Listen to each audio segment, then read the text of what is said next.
Yeah. I don't think I've heard of it. I'm very I'm not behind. surprised. No, I'm very like There's people too much. when I say this, people think that I hate anime, and it's not that I hate anime. It's just there is too much, and I'm into There so is. many. I'm into a lot of other things, and I get jerked around a lot by my friends. I've got a buddy of mine who insists that I need to watch all these movies, Oh my and there's a lot of movies on my list to watch. Like, like movies, like you know. Yeah, Gotcha. and then I have another friend. You got to play this game. You got to beat this game. So like I'm trying to give equal time to everything, and it's really really hard. Yeah.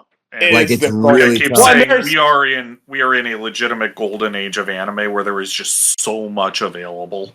And that's actually why we do this podcast, is to try and be like, if you're watching simuldubs, these are the ones to look at, because there is so much. Now you don't need us to tell you to go watch Dragon Ball. I don't think that's the case here. But this is more of a case of it's Dragon Ball Time we're gonna talk about. But yeah, when one of our co-hosts is like a huge Dragon Ball person, we're not gonna talk about it.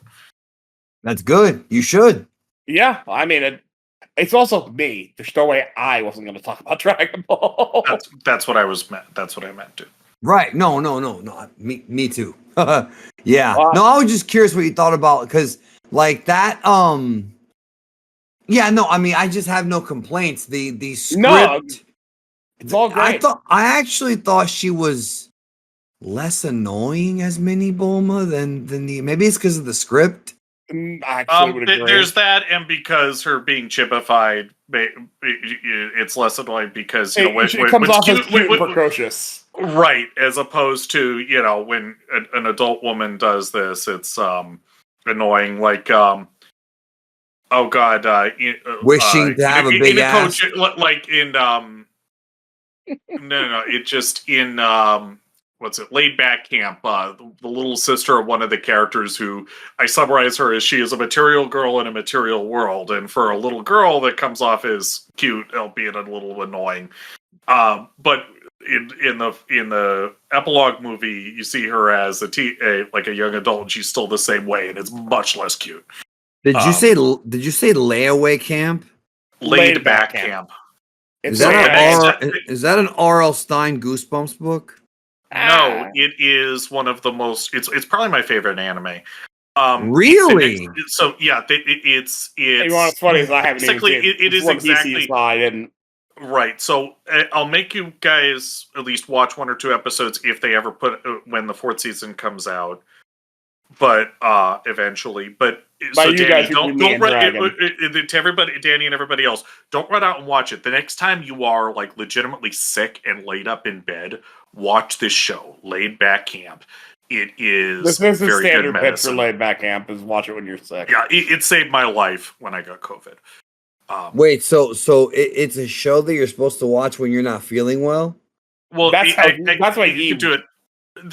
That's how I finally got around to watching it, and it really helped, because what it is, it's about 5 high school girls who like to go camping, and it's basically them kids being cute, and it's also it's very slice of life.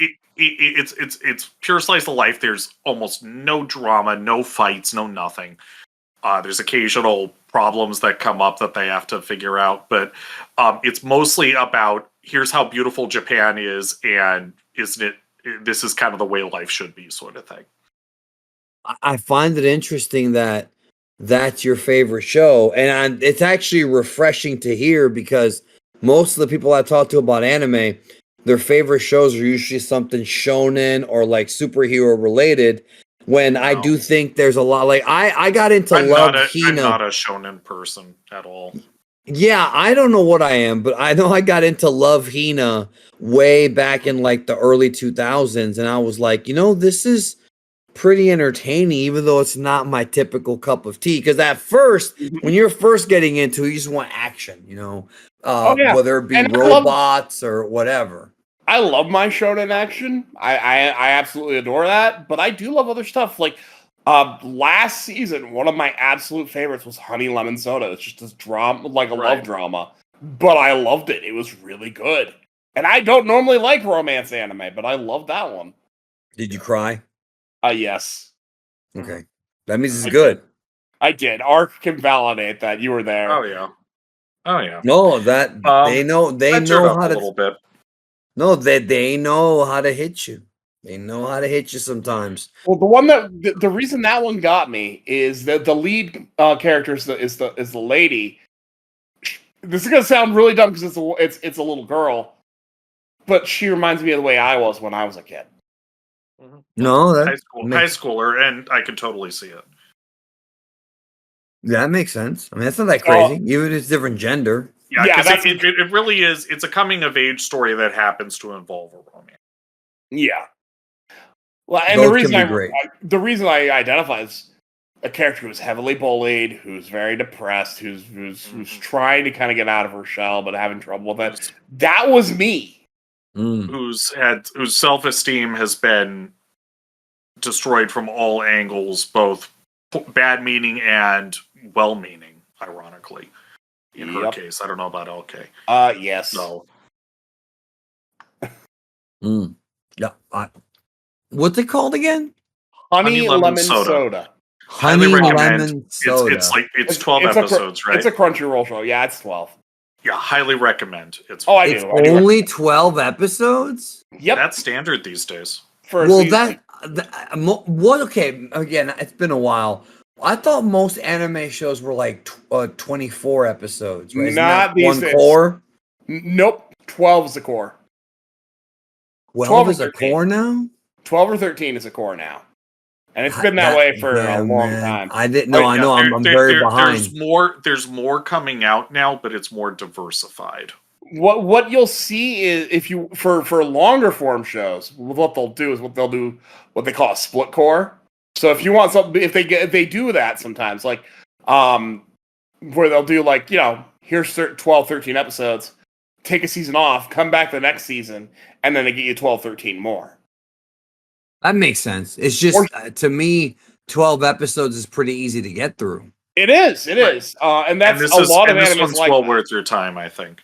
Oh yeah, it's a good one. We didn't do an episode on it just because it's hard to go into. It's a romance, a coming of age story. But I was out at an event the other weekend, and I got talking with someone else who was helping to run this thing, and nothing else was going on. We were chatting, and I mentioned that I do this podcast, and he's like, "Oh, I kind of like anime," and so he's like, "What?" But I haven't been into it for a while. He's like, "What would you recommend?" I said, "What kind of movies do you like?" And so he's like, "I like action." I said, watch." I said, "Watch Solo Leveling." Solo Leveling is what I recommended for him.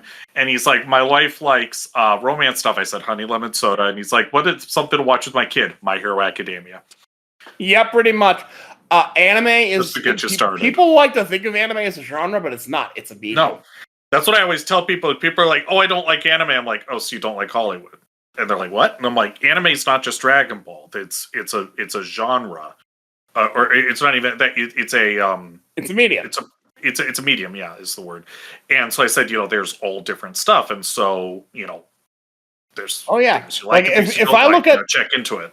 If I look at the current season, there's a rom-com. There's an adaptation of Green Gables, which blows my mind. Yeah, there's amazingly good. Oh god, it's so good. There's freaking Black Butler, which is its own weird thing. There's Fire Force show. There's your big shonen. There's freaking a mystery romance. There's the new My Hero Academia. There's your fucking the Hero Academia spinoff. Yep, there's your shonen show. There's so much random stuff. There's the Chinese Imperial China drama, which I actually really, really like. There is an isekai. Where's Dragon Ball? Where's Dragon Ball at? Well, Dragon Ball is talking about it. Yeah, no, I know. That's me and Black and Fist always say, yeah, but those aren't Dragon Ball. That's our thing. The closest thing to Dragon Ball that they're gonna have is Windbreaker. What's it called? Windbreaker? You'll love that. It's basically Dragon Ball without superpowers. Yep. People keep telling me to get into Solo Leveling, and I'm like, that's rather different, but that is absolutely worth your fucking time. It is insanely good. Solo leveling is What is the premise, if you don't mind me asking? Sure. Basically, you have this setting. It takes place in South Korea. Mm. And it's this world where magical gates started appearing and monsters would burst forth. And so, but also people started getting magical powers. Because the monsters are people, pretty much immune to conventional weaponry. Almost, but not quite, Yeah. but for practical purposes. But at the same time, people started developing powers, and they started calling themselves hunters. And what they learned is if before the monsters come out of the gates, you can go into them because they'll appear before they burst. If you go in them and take out the monster before they come out, you spare people from getting killed. This is a low survivability job. People die badly. Oh, yeah. And the show is graphic about it. It'll show. It's worse than being an adventurer in your typical fantasy. Yeah, setting no, in the terms of characters survival prospects. Characters absolutely die. Named characters die. And the show begins with the don't get turned off by the first episode or two. The first couple episodes is basically everyone getting slaughtered. It's overly gratuitous, but it's just kind of. But the twist here is the hunters. Their powers are set. When you get them, you have what you have. You can't level them up. You can't make them better. They are what they are. Whatever you have is what you will always have. There are occasional what's called second awakenings. So in some rare cases, it can change, but that's not normal. But again, it's a one-time thing. Yeah, it's a one-time deal. You were C, now you're A. That's what. Yeah.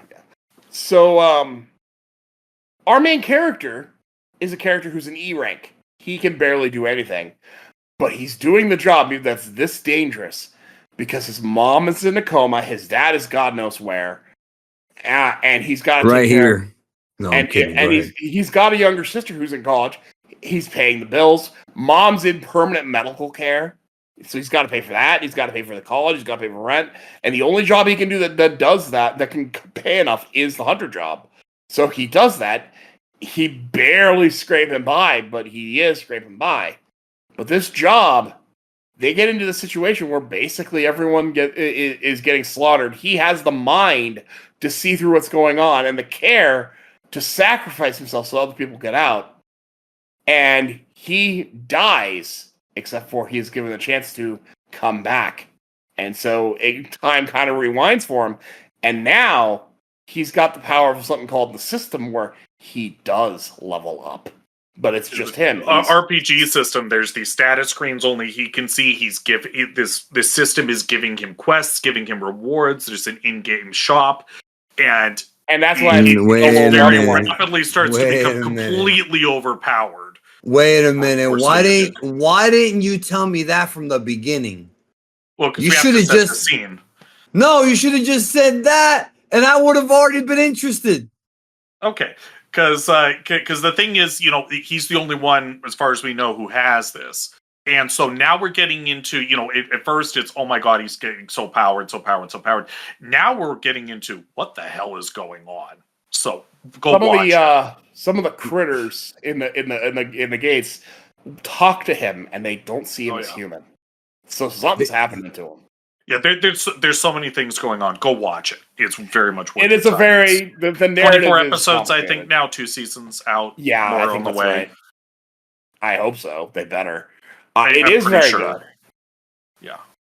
Okay. No, the RPG thing, because I mean the name Solo Leveling, I was thinking to myself like, that sounded leveling. That sounds like an RPG thing, but I wasn't sure. But he's the only one who has the RPG system, and that's the thing.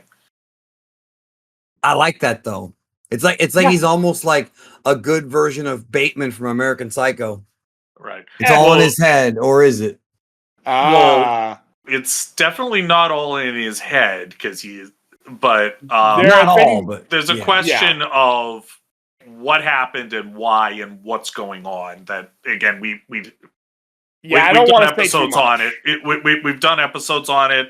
First of all, go watch the show, and then if you want, I think we've done at least one episode. We've done 2. Go listen to that. Well, we had the same guest on for both of them, so we definitely talked about them. So yeah, but to Okay. Danny specifically and everybody listening to this, go watch it if you haven't already, and then go listen to our previous episodes if you want to hear our thoughts solo about it. leveling is fantastic. But yeah, like You- there's a ton of stuff out there. You